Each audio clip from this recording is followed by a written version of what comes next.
वैकल्पिक विषयों का बीपीएससी में चयन एक यक्ष प्रश्न है, या यूं कहें सबसे महत्वपूर्ण प्रश्न है, क्योंकि बीपीएससी में स्केलिंग पद्धति नहीं अपनाई गई है और इस कारण वैकल्पिक विषयों में अंकों को लेकर बहुत ज्यादा वेरिएशन होता है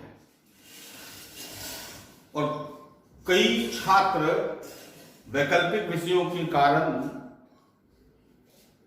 सफलता प्राप्त करते हैं और कई सफलता से वंचित हो जाते हैं। इसलिए बीपीएससी की तैयारी कर रहे छात्रों को यह सलाह है कि आप वैकल्पिक विषय के चयन करने से पहले कई चीजों पर सावधानी से गौर करें। मैं इसको स्पष्ट करने की कोशिश करता हूं जो आगे चलकर आपको वैकल्पिक विषय चयन करने में एक आधार तैयार करे। मैंने इसको 6 पार्ट में बांटा है। एक भूमिका कहने का मतलब है वैकल्पिक विषयों की भूमिका अंतिम चयन में किस तरीके से सब बहुत ज्यादा महत्वपूर्ण है उस पे। दूसरा है कि वैकल्पिक विषयों में प्रदर्शन का क्या आधार रहा है। तीसरा पाठ्यक्रम सिलेबस कितने समय में बढ़िया से आप कर लेंगे वो एक रहता है। तीसरा मार्गदर्शक एवं सामग्री की उपलब्धता, आप जो वैकल्पिक विषय चयन कर रहे हैं उसकी क्या स्थिति है, मार्गदर्शक कैसे है, सामग्री कैसे मिल पा रही है आपको, और आपका एजुकेशनल बैकग्राउंड क्या है, ये भी एक आधार होता है। दूसरा रुचि या इंटरेस्ट। तो पहले हम चर्चा करेंगे कि भूमिका। अगर आप पूरे जो मार्क्स अंक ऐड किए जाते हैं तो GS1 ये 300 मार्क्स है, GS2 300 यानी कुल 600। अगर इन दोनों में से जो अच्छा मतलब गुड मार्क्स जो कहते हैं, गुड मार्क्स जिसको बहुत मैंने गुड मार्क्स कहने का मतलब है वो 350 to 360 होता है। यानी आप बहुत अच्छी तरीके से समान अध्ययन की तैयारी करेंगे तो आपका स्कोर 250 to 260 होगा। और अगर ये आप याद रखेंगे, इसमें आप स्पष्ट समझ लें 360 से ऊपर समान अध्ययन में लाना बहुत मुश्किल है। आप 350-60 अगर ले आते हैं तो बहुत बड़ी उपलब्धि मानी जा सकती है, एक्सेप्शनल की बात नहीं करी जा सकती, लेकिन ऑन एवरेज गुड मार्क्स मानता है 350 to 360। और इस कारण वैकल्पिक विषय महत्वपूर्ण है। यानी आप 260 से ज्यादा क्रॉस नहीं कर सकते हैं। और अंतिम चयन के लिए अगर आप देखेंगे तो एक बात याद रखिएगा कि कट ऑफ जो होता है वो 500 के मार्क्स के आसपास होता है, लेकिन इससे आपका सिलेक्शन नहीं होगा। अंतिम चयन के लिए मुख्य परीक्षा में कम से कम आपको 530 के आसपास में मार्क्स लाना होगा, तभी आपका चयन, अगर इंटरव्यू में एवरेज मार्क्स आएगा तो आप चयन के पात्र होंगे। और अगर आप उच्च अंक लाना है तो आपको चाहिए 550 to 560, ये आपको मार्क्स चाहिए उच्च अंक प्राप्त करने के लिए। अब अगर 350 से 360 को आप अगर आधार मानते हैं, ठीक है, अगर आप उतना ये है तो इसका मतलब है कि कम से कम 200 के लगभग में आपको मार्क्स चाहिए वैकल्पिक विषय में। ऑन एवरेज 190 भी हो जाए, 210 भी हो जाए, वो काफी, लेकिन ये 200 मार्क्स आपको वैकल्पिक विषय में चाहिए। अगर वैकल्पिक विषय में आपको स्कोर 160, 150, 170 आता है तो आपके चयन की संभावना लगभग 9 के बराबर हो जाती है, या होगा भी तो जीएस में एक्सेप्शनल मार्क्स आने पर भी आप निचले रैंक से होंगे। तो एक तो अंतिम चयन के लिए और दूसरा उस उच्च स्थान प्राप्त करने के लिए वैकल्पिक विषय का चयन बहुत ही महत्वपूर्ण है और इसमें मेरी सलाह है कि आपका टारगेट 190 to 200 होना चाहिए वैकल्पिक विषय में। अब आपको यह निर्णय कर देगा 190 to 210 मार्क्स कैसे लाएंगे वैकल्पिक विषय में। तो उसके लिए आपको इन चीजों को ध्यान में रखना पड़ेगा कि कैसे 190 to 210 मार्क्स आए। अगर आप दूसरा जो हमने रखा है वो प्रदर्शन यानी ये जो परफॉर्मेंस या ट्रेंड रहा है यूपीएससी का, मैंने पहले भी कहा कि स्केलिंग होती नहीं है। अलग अलग विषयों में जो पर्यवेक्षक होते हैं या जो मूल्यांकन करता होते हैं वो अपने हिसाब से मार्क्स देते हैं। यूपीएससी में और अन्य कई पीसीएस में स्केलिंग के कारण वो एक प्लेटफॉर्म पे आ जाते हैं, लेकिन यहां कभी तो किसी विषय में ऑन एवरेज 130 मार्क्स होता है और किसी में 180 मार्क्स होता है या 170 मार्क्स होता है। तो ये जो 40-50 का जो वेरिएशन है वो अंतिम चयन पर प्रभाव डालता है। कई विषय जैसे मान लिया हमने सुना एलएसडब्ल्यू विषय में ऑन एवरेज 130-135 रहता है और बहुत सारे विषय में 170-180 एवरेज हुआ करता है। अगर 40-50 का जो डिफरेंस होता है ऑप्शनल में, अगर यह बरकरार रहेगा तो आप ये मान के रखेंगे कि जीएस में आप 400 क्रॉस नहीं कर सकते हैं। आप बहुत अच्छा मार्क्स ला रहे हैं तो 350-360 ला रहे हैं, 400 की संभावना बहुत कम बनती है। तो 400 आता भी है तो भी निचले रैंक से, और 400 लगभग असंभव सी बात है।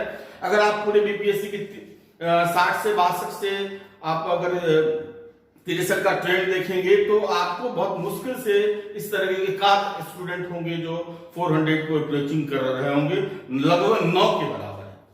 तो प्रदर्शन का आधार क्या है, तो इसको भी मैंने 4 पार्ट में बांटा है। प्रदर्शन का आधार एक होता है सदाबहार विषय, दूसरा औसत विषय,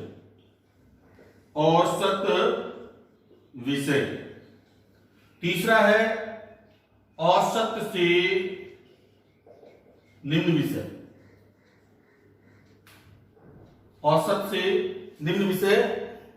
और एक विषय है उतार चढ़ाव, यानी कभी इसका मार्क्स बहुत अच्छा होता है और कभी अच्छा नहीं होता है। सदाबहार विषय में अगर आप देखेंगे तो साहित्य के से जुड़े हुए जितने विषय है, साहित्य से जुड़े हुए, चाहे हिंदी हो, मैथिली हो, उर्दू हो, फारसी हो, ये जो साहित्य से जुड़े हुए जो विषय हैं ये सबसे ज्यादा स्कोरिंग होता है। हर समय कम से कम इसमें आप मान कर रखेंगे कम स्कोर नहीं आएगा।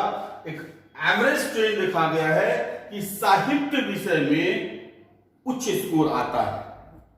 तो विशेषकर हिंदी में आप बराबर देखेंगे उच्च स्कोर आता है। खास के मैं 56 से 59 के बाद का जो ट्रेंड देख रहा हूं तो बहुत ऊंचे मार्क्स आते हैं।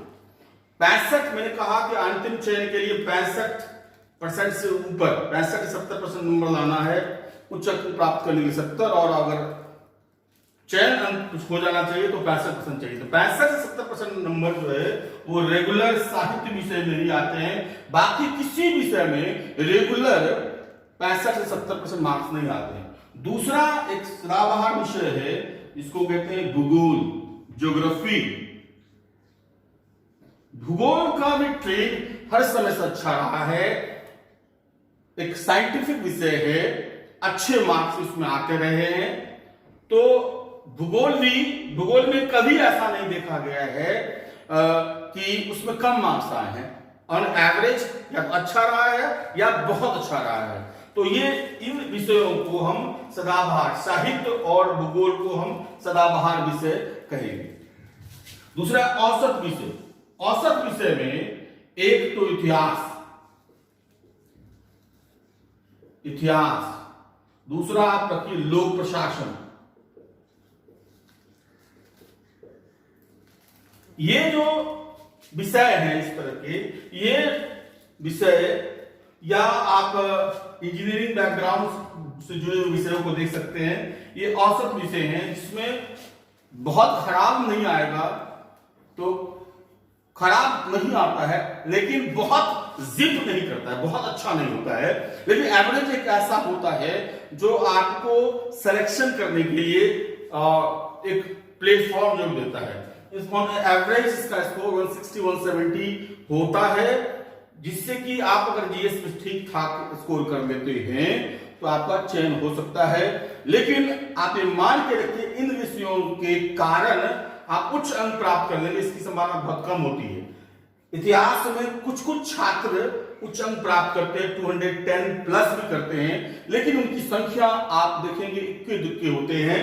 तो या लोक प्रशासन में इक्के दुक्के संख्या होती है, लेकिन ये आपको डाउनवर्ड नहीं ले जाएगा, ये आपको चयन की प्रक्रिया में बरकरार रखेगा।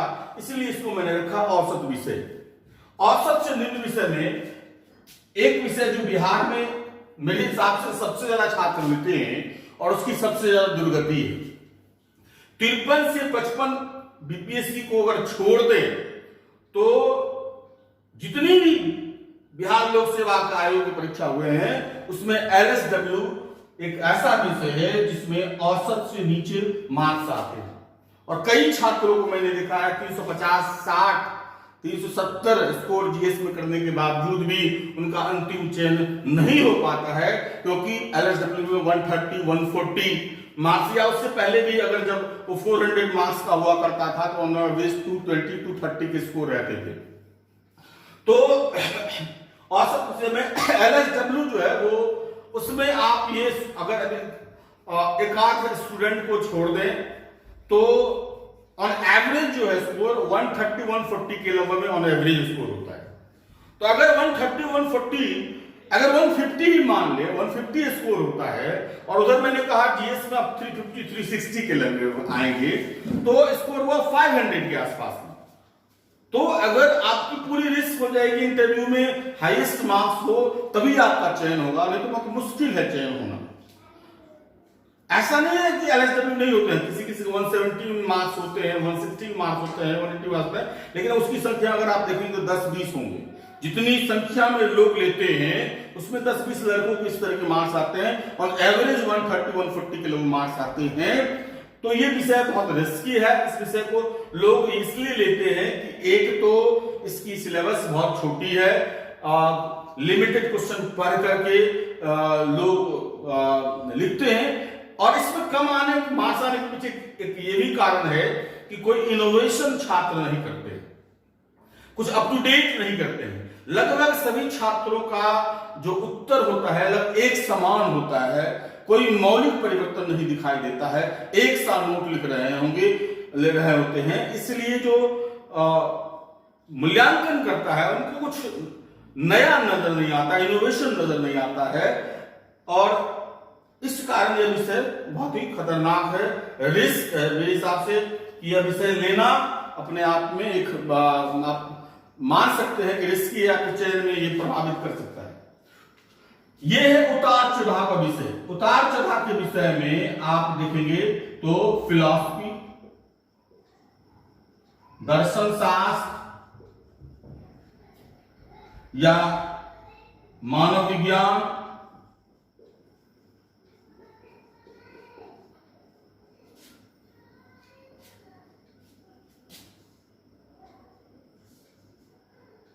इसमें आप पॉलिटिकल साइंस भी जोड़ देते हैं, तो इसको आप पॉलिटिकल साइंस भी जोड़ सकते हैं एवरेज वाले में।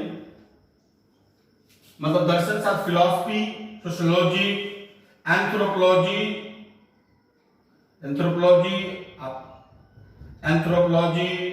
सोशियोलॉजी,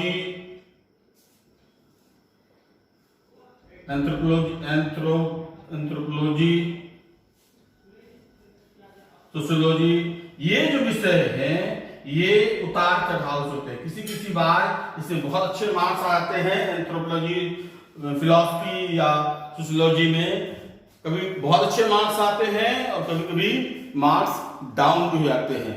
तो ये उतार चढ़ाव का विषय है। हो सकता है किसी बार आपने ये विषय लिया और आपको बहुत अच्छे मार्क्स आ गए, आपका चयन हुआ, लेकिन किसी बार इस विषय को लेने के बाद आपके मार्क्स डाउन हो गए तो आपका चयन नहीं हुआ।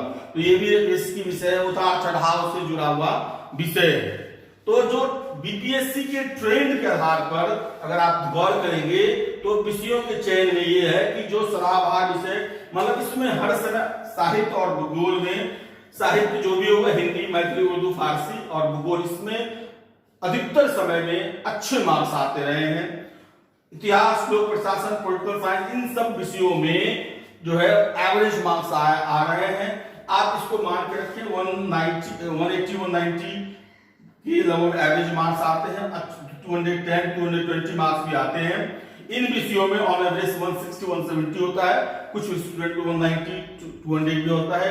एलएसडब्ल्यू में 130 से एवरेज 130, 40 होता है और कुछ स्टूडेंट को 170, 180 के आसपास में भी आता है।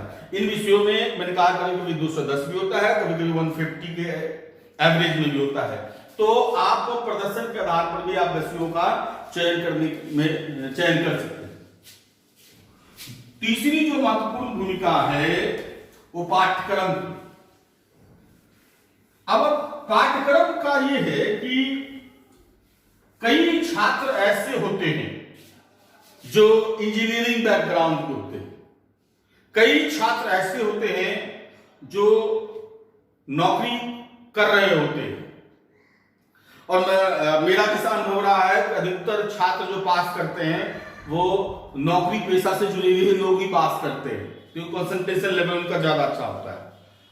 तो वैसे छात्र जो जॉब में जुड़े हुए हैं, 7 घंटा, 8 घंटा, 9 घंटा उनको ऑफिस में काम करना होता है, वैसे छात्र जो इंजीनियरिंग बैकग्राउंड के होते हैं, वैसे छात्र के लिए सिलेबस बहुत महत्वपूर्ण होता है।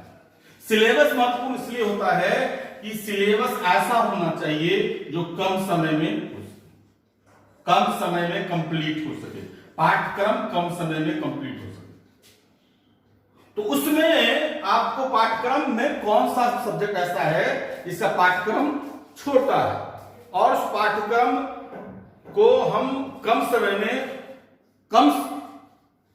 अच्छे से तैयारी कर लें, इस पर सोचना है। इसमें भी पाठ्यक्रम में साहित्य विषय के जितने भी पाठ्यक्रम हैं वो छोटे, साहित्य विषय के पाठ्यक्रम छोटे हैं। और दूसरा जो है एलएसडब्ल्यू, ये 2 विषय हैं जिसके पाठ्यक्रम छोटे हैं। साहित्य विषय के जितने भी है, चाहे हिंदी, मैथिली, उर्दू, फारसी, वो छोटे हैं, और दूसरा एलएसडब्ल्यू, इसके पाठ्यक्रम छोटे हैं। तो अब ये भी एक आधार हो सकता है।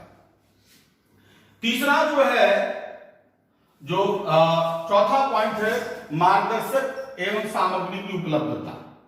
ये बहुत मायने रखता है। मैं ऐसा नहीं कहता हूं कि जो छात्र सिर्फ स्व अध्ययन करते हैं वो सफल नहीं होते, लेकिन उनकी संख्या कम होती है। क्योंकि एक सिविल सेवा में एक बात आपको समझनी है कि आपको विद्वान नहीं बनना है, आपको संपूर्ण ज्ञान हो विषय की, ये जरूरी नहीं है। जरूरी ये है कि जो सामग्री उपलब्ध है, जो सिलेबस है, उस सिलेबस में कौन सा पाठ महत्वपूर्ण है। यानी आप अगर इसमें सेलेक्टेड नहीं होंगे तो संभावना कम होती है। देखिए, आप पूरा होल सिलेबस कर लेंगे, कंप्लीट कर लेंगे, तो आप तो सभी प्रश्नों का उत्तर दे देंगे। लेकिन होल सिलेबस करने पे क्या होता है कि हर एक चीज आपके माइंड में नहीं रहेगी। उसी तरह जीएस में भी बात होती है। आपको जीएस का जो व्यापक रेंज होता है उसको रखना है, और पूरा ऑप्शनल भी पूरे आप अपने माइंड में सेट कर लेंगे, ये संभव नहीं है। तो जो छात्र स्व अध्ययन करके संपूर्णता से पूरे सिलेबस कंप्लीट करते हैं, तो उनका जो उत्तर होता है वो उत्कृष्ट नहीं होता है, क्योंकि हर एक पोर्शन आपने कंप्लीट कर लिया, और उसका आंसर उच्च स्तर से आपके माइंड में रहे, इसकी संभावना बहुत कम होती है, 1% से ज्यादा नहीं हो सकती है। लेकिन आप जब सेलेक्ट कर लेंगे, यानी जैसे सिलेबस है 100, तो 100 में अगर आप 40%, 30% छांट लें, अगर आप 30% छांट लें और उस पर कंसंट्रेट करें, 30% पर कंसंट्रेट करें और उसका बार बार अभ्यास करें, तो आपका उत्तर उत्कृष्ट हो। अब ये सेलेक्टेड टॉपिक जो महत्वपूर्ण होगा, इसका मार्गदर्शन आपको योगी गुरु के द्वारा ही संभव है। योगी गुरु के द्वारा ही संभव है, जो एक्सपीरियंस होल्डर होते हैं, जिनको जिनकी विषयों में पकड़ होती है और जिनकी एक समझ होती है कि ट्रेंड क्या कर रहा है और कौन सा प्रश्न किस बार कैसे आ सकता है। तो वो योगी गुरु आपको सेलेक्टेड टॉपिक देंगे, उस सेलेक्टेड टॉपिक का उच्च स्तरीय आंसर आपको उपलब्ध कराएंगे और उसका आप बार बार अभ्यास करेंगे, और अगर वो उत्तर में लिखेंगे तो उसमें आपको स्कोर 70% के आसपास में होगा। तो पहले तो मार्गदर्शक आपको सिलेक्टेड टॉपिक बताएं, इस टॉपिक को आप गंभीरता से कर लें। तो इसके अलावा भी एक और होता है कि एक मार्गदर्शक ऐसा होता है जिसकी समझ बहुत बेहतर है, ज्ञान भी बहुत ज्यादा है, लेकिन वो एक्सप्रेस नहीं कर पा रहा है। एक चीज याद रखिएगा, गुरु कोई भी हो, अगर वो ज्ञानी है तो सिर्फ उससे आपको सफलता नहीं मिलेगी। ज्ञान का प्रेषण वो गुरु कैसे कर पाता है, अर्थात पास छात्रों को करना होता है, समझ आप छात्रों में विकसित होनी चाहिए। तो वैसे गुरु या मार्गदर्शक की जरूरत है जिसकी संप्रेषणीयता बेहतर, वो आपको एक अच्छी समझ दे सके, वो आप में विषयों की एक विश्लेषणात्मक समझ आप में प्रेषित कर सके, ऐसे गुरु की जरूरत है। क्योंकि प्रश्न स्टैग्नेट नहीं होता है, एक सिंपल मोड में नहीं होता है, उसमें बहुत वेरिएशन होता है। एक ही टॉपिक से एक ही विषय पर अलग अलग तरीके से प्रश्न पूछा जाता है। अगर मार्गदर्शक आपको अपनी संप्रेषणीयता से आपको विषयों की समझ, प्रश्नों की प्रकृति की समझ आप में अगर बेहतर ढंग से करवाता है, वही मार्गदर्शक आपको सफलता के ओर ले जा सकता है। और उस सामग्री की उपलब्धता, क्योंकि एक चीज और है कि अगर आप देखेंगे तो ऑनलाइन सामग्री है, दिल्ली में, पटना में, कई जगह बुक स्टॉल पे हर एक कोचिंग के मटेरियल उपलब्ध है।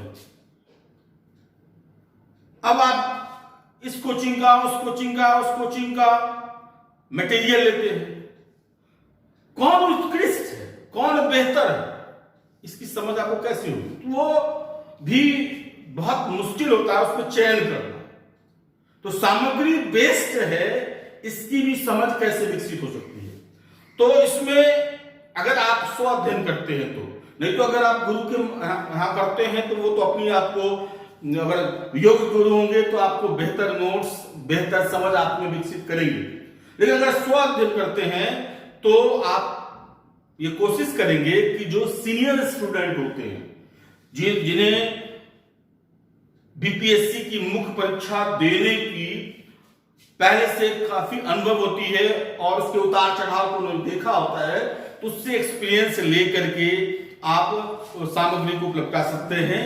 तो मार्गदर्शक एवं सामग्री की उपलब्धता, किस विषय की सामग्री बेस्ड उपलब्ध हो सकती है, यानी अगर कोई विषय ऐसा ले ले उसकी सामग्री ही न उपलब्ध हो, उसका बेस्ड आंसर ही उपलब्ध न हो, तो बहुत मुश्किल हो जाएगा। तो आप विषय वैसा चयन करें जिसकी सामग्री आसानी से सभी जगह उपलब्ध हो। पांचवा पॉइंट है एजुकेशनल बैकग्राउंड। यह भी एक आधार है, यानी आपने जिस विषय से ग्रेजुएशन किया है या पोस्ट ग्रेजुएशन किया है उस विषय को भी आप ऑप्शनल ले सकते हैं। लेकिन ध्यान रखें कि अगर आपने ग्रेजुएशन और पोस्ट ग्रेजुएशन किया है और उस दरमियान आपने विषयों पर अपनी अच्छी पकड़ बनाई है या अपनी अच्छी समझ बनाई है, तभी आप ग्रेजुएशन या पोस्ट ग्रेजुएशन के विषय को चयन करें, नहीं तो वो रिस्क हो सकता है। अगर आप जैसे मान लिया बड़े बड़े यूनिवर्सिटी की बात छोड़ दें, बीएचयू या जेएनयू या डीयू, कुछ कुछ यूनिवर्सिटी ऐसे हैं जिनकी ग्रेजुएशन और पीजी की जो पढ़ाई बड़े उच्च स्तर की होती है और वो बेहतर समझ आप में विकसित करते हैं, आप में बेहतर विश्लेषणात्मक क्षमता विकसित करते हैं। तो अगर वो स्थिति रहे तो आप उस वैकल्पिक विषय में उसको चयन कर सकते हैं और प्रॉपर गाइडलाइन से वो आप लेकर के आप सफलता को प्राप्त कर सकते हैं। लेकिन कई यूनिवर्सिटी ऐसी है जहां एजुकेशन सिस्टम कोलैप्स हो चुका है। जैसे बिहार की अगर बात करेंगे तो बिहार में किसी भी यूनिवर्सिटी में यह रेयर सुनने को मिलता है कि रेगुलर क्लासेस होती है। यहां एडमिशन, एग्जाम और रिजल्ट यही कॉन्सेंट्रेटेड होता है। कई छात्र ऐसे हैं जिन्हें गोल्ड मेडलिस्ट मिलता है और इस सिविल सेवा की तैयारी में आते हैं। मेरा अनुभव देखा है, जब से मैं दिल्ली से आया हूं तो दिल्ली से आने के बाद कई ऐसे छात्र हमारे यहां आए जो गोल्ड मेडलिस्ट हैं और लेकिन उनकी समझ विकसित नहीं है, उनकी विश्लेषणात्मक क्षमता नहीं है। तो हमने कहा कि उन्होंने कैसे गोल्ड मेडलिस्ट पढ़ लिखे इतने उच्च अंक प्राप्त कर लिए। तो बताया कि सर ने गेस कर दिया, अच्छा नोट दे दिया, लिख दिया और आ गए। तो हमने कहा कि समझ कैसे नहीं बनी? तो कहा कि कभी रेगुलर क्लास हुआ नहीं, हमने जो इंपॉर्टेंट चीज पढ़ा हुआ था उसके आधार पर कर दिया। तो वैसे छात्र जिसकी विश्लेषण क्षमता विकसित है, ग्रेजुएशन की तैयारी के दौरान या पीजी में समझ विकसित हुई है, तो वो तो अपना विषय एजुकेशनल बैकग्राउंड पर ले सकते हैं। लेकिन जिन छात्रों की समझ विकसित नहीं है, विश्लेषणात्मक क्षमता विकसित नहीं हुई है एजुकेशन के दौरान, ग्रेजुएशन के दौरान या पीजी के दौरान, ऐसे छात्र वैसे विषय को नहीं चुनेंगे।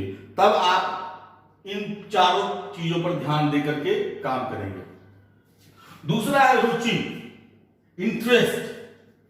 एक तो ग्रेजुएशन में विषय हो सकता है आप गार्जियन की प्रेशर पर भी है या आसपास में, और आपको अभिरुचि नहीं रही है, तो आप अगर वैसे विषयों को चयन करेंगे तो आपको सफलता नहीं मिलेगी। या आपने ग्रेजुएशन को छोड़ दिया और कहीं किसी मार्गदर्शक के पास गए और जहां आप रह रहे हैं वहां पे जो भी संस्थान है वहां लिमिटेड सब्जेक्ट है, 2 सब्जेक्ट है, 3 सब्जेक्ट है, 4 सब्जेक्ट है, और आपकी मजबूरी है उस संस्थान में पढ़ना। तो वो जो संस्थान होगा वो आपको प्रेशर करेगा कि आप ये विषय ले लें, ये विषय ले लें, जो उनके पास उपलब्ध है।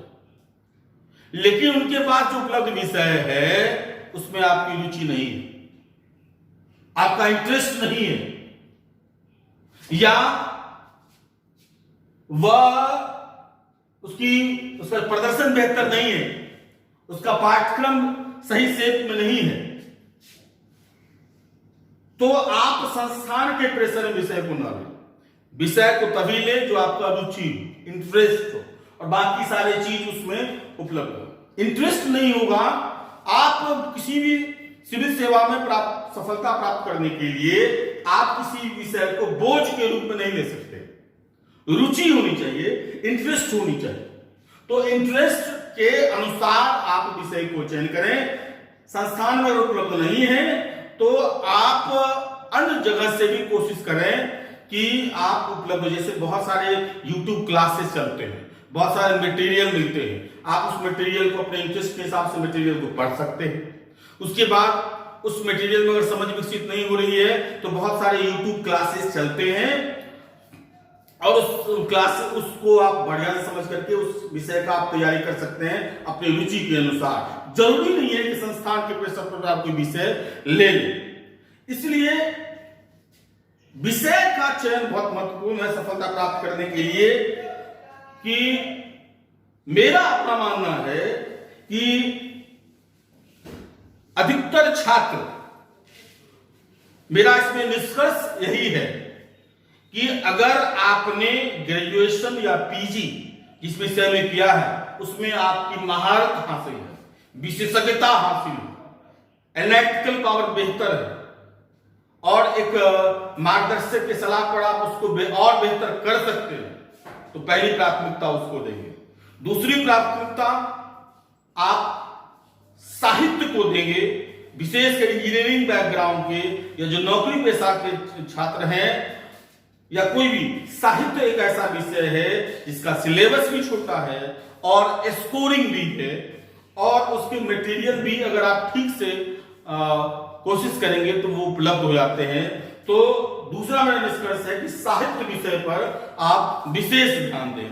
और तीसरा, अगर आप इस दोनों विषयों को चयन नहीं कर पाते हैं तो तीसरा वैसे विषय का चयन करें जिससे कि आपको समान अध्ययन में फायदा हो सके। यानी 3 मेरा निष्कर्ष है। पहला कि वैसा विषय जिसको ग्रेजुएशन और पीजी में आपने गंभीरता से पढ़ा हो, गंभीरता से अध्ययन किया हो, उसके बारे में बेहतर समझ हो, एनालिटिकल सोच हो आपकी उसमें, तो उसको लें। दूसरा, साहित्य से जुड़े हुए कोई विषय लें जिसका सिलेबस छोटा है, स्कोरिंग है।